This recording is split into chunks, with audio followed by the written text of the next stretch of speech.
All right, so this weekend might be a good time to stay inside, watch a few movies. Michael Cook is joining us now to review the new version of Father of the Bride, which is on HBO Max, and Elvis, which is in theaters. Good morning. Yes, good morning. Let's talk about Elvis first. The new movie at theaters. It stars Austin Butler as Elvis and Tom Hanks as his manager, the manipulative Colonel Tom Parker. This is a classic biopic. We follow Elvis from his days as a young man in Mississippi. He becomes a truck driver, and then, of course, on the way to superstardom as we know him as Elvis Presley. Tom Hanks is Colonel Tom Parker, who in real life was the manager of Elvis, he ran his entire career for just about the whole, the 30-year period, or 25-year period. And in the movie, as in real life, Colonel Tom Parker is very manipulative, very scheming, and controls almost all aspects of Elvis's life.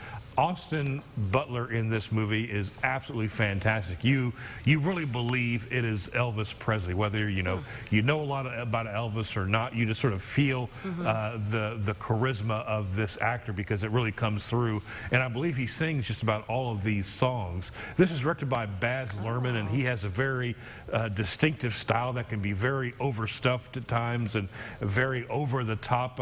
For me, I liked that kind of style. It works in this. In this movie, Elvis was the greatest solo recording artist of all time, and you follow his life from the 1950s all the way up to the jumpsuits of the 1970s when he played in Las Vegas, and sadly his slow decline and untimely death at the age, I think, of 42 or 43 in the late 1970s. I really enjoyed this movie. Of course, I'm biased. I'm an Elvis fan. Sounds that way. I'm also a Baz Luhrmann fan. Okay. It had a little too much Tom Hanks in it with the Colonel Tom Parker, but I still really enjoyed this movie. I give it an 8 out of 10. Okay, I thought it'd be a little bit higher. Yeah, a little bit. It was too much of the Tom Hanks character.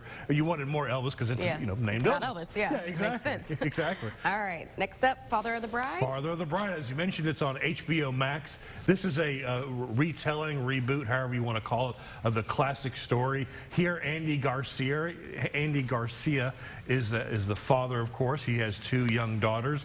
He's married to Gloria Estefan.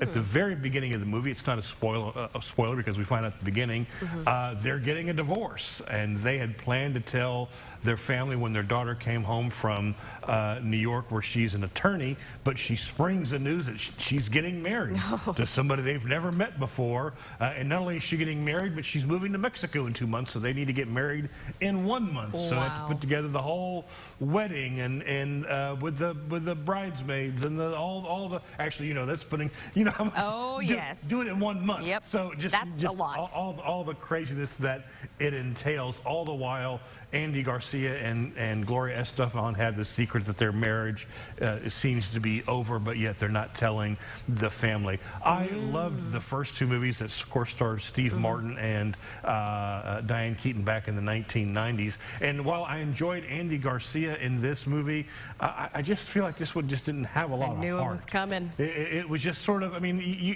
with these kind of movies, sometimes you know it's coming. It's predictable. It's predictable.